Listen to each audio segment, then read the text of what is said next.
kapitas lang po na buko at lalagyan natin ng condensed milk. Ayun na, ilagay na natin guys ang ating condensed milk.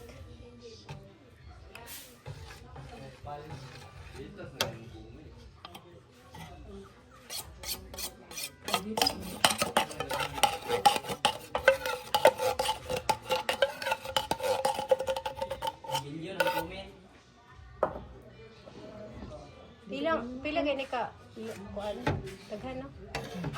Madami tong, di namin nabilang kung ilan, tapos lagyan namin ng tatlong lata po ng condensed milk.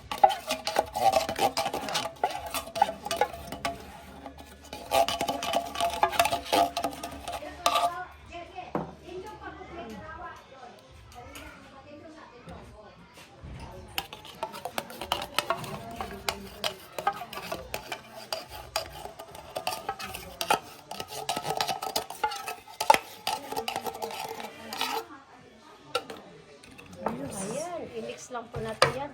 Tapos pwede nang kainin. Gatas lang ilagay na.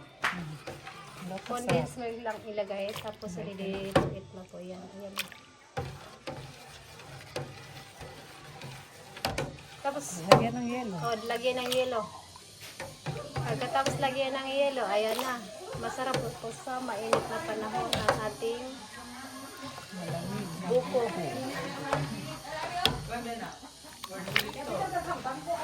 Word collector na niya, di ba?